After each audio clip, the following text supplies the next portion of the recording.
You know, last Sunday, I ran into a old friend of mine that I haven't seen in a while. It's a white guy, and I'm bringing this up because it's going to serve to the title. It's going to tie in where I'm coming from. And this is the video I was telling you about. It ties into my video I made 3 years ago. But anyway, I digress. I ran into this guy. It's like a brother, man. I'm gonna say, hey, a brother. Ran to this brother, and I haven't seen this dude in 3 years. Somebody I known when I first moved out here, and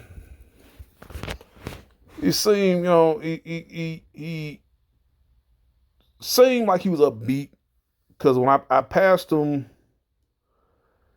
as he was coming, I was passing to go to my apartment. I came from the movies. He was coming into this bar. He rolled his window down and yelled at me and said, "Hey, Fred! Hey, man, I'm going to get a beer. Come on, join me." And I said, oh, shit. Oh, my dude. Okay. Okay, so I decided to turn the car around. And I pulled in the parking lot and came into the bar we was in, and we chopped it up because, like I said, I haven't seen this dude in 3 years. And as we were talking, I think something came up with his kids and his baby mothers,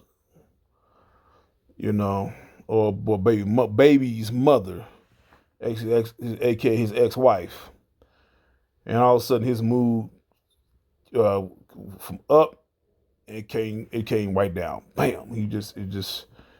He was almost ranting about what was going on, and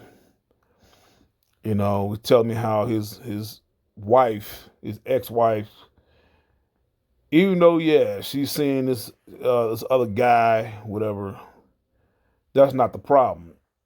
The problem is, as soon as he starts seeing somebody, that's when the ex-wife started to use the kids as bargaining chip, and also started doing some dirty shit, like basically turning the children against them.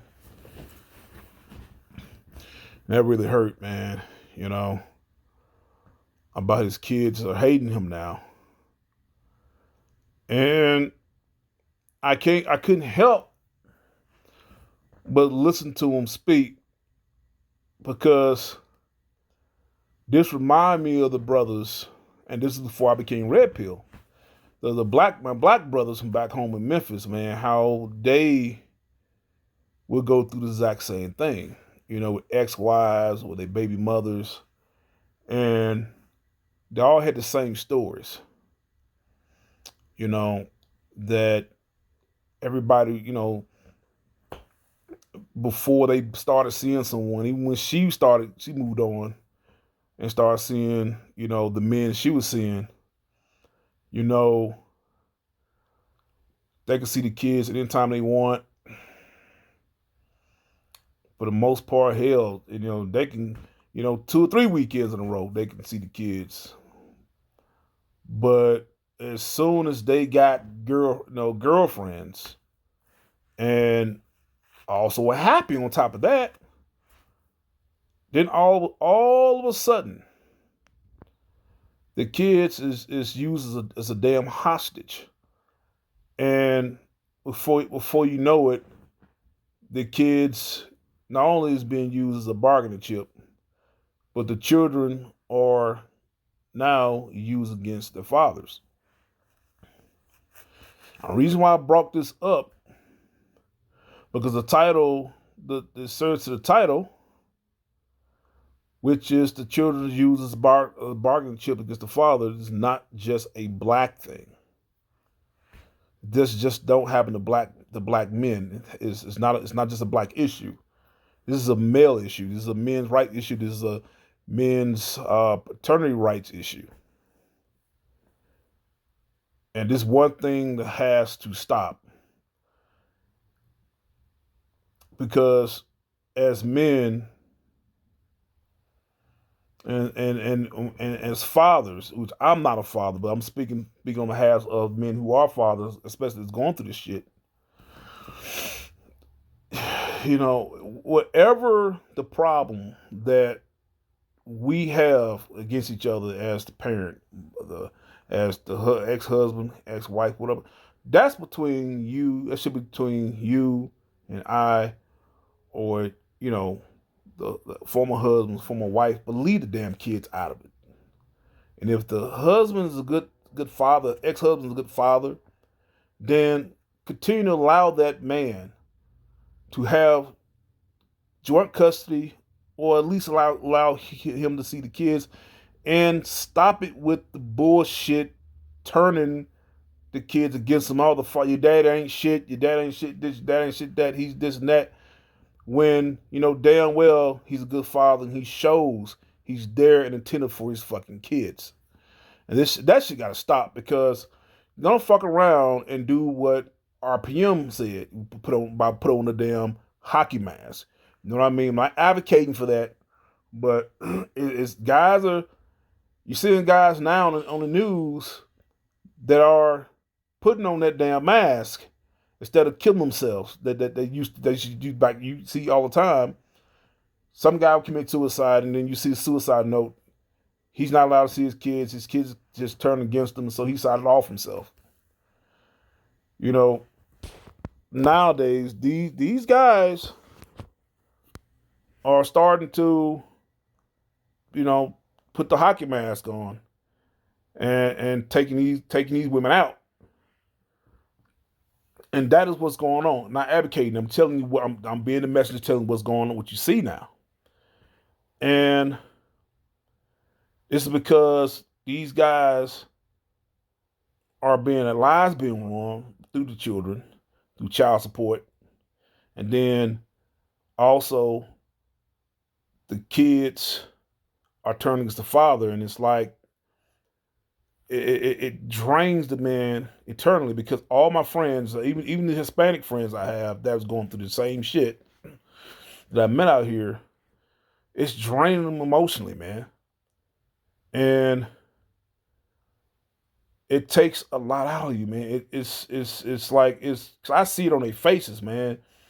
Guys that once real happy, guys that once, you know, decent dudes, to the point that was always happy and willing to be there for other people. But then when they start going through this motion shit themselves, you see they don't want to be around nobody.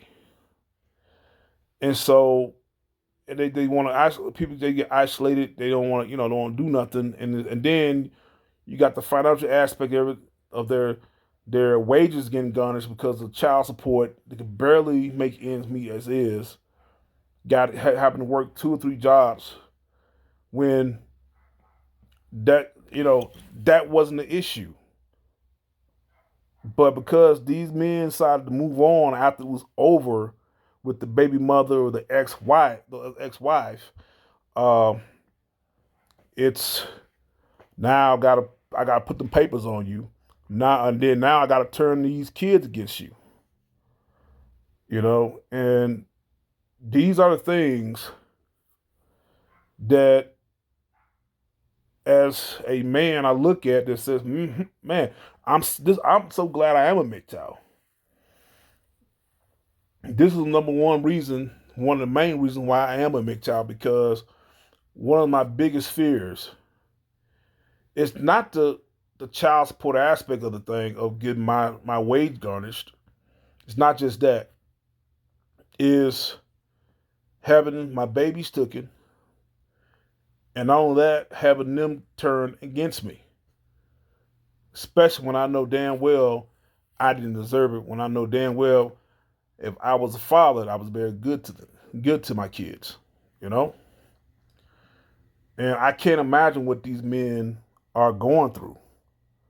I can't imagine that. And so I'm making this video for them because, you know, no man deserve, no, especially no good man, especially a good father, deserve to go through this and have his kids turn against him. It's bullshit. And it should be a law against that. And we should, again, men should have our rights, you know, when it comes to, you know, being able to see our kids and not having our kids turn against us because of some jealous ass woman. But yeah, you know, I hope, I hope, you know, by listening to my friend, you know, that and allow him to vet a little, that at least was, you know, at least, you know, made him feel a little better, even though the situation is fucked up for him, you know. But who knows? Only time will tell, you know. But it's a fucked up situation, brothers. But it is what it is, man. I can only just put awareness to this. All right. Well, it's my video. RPF out. Peace.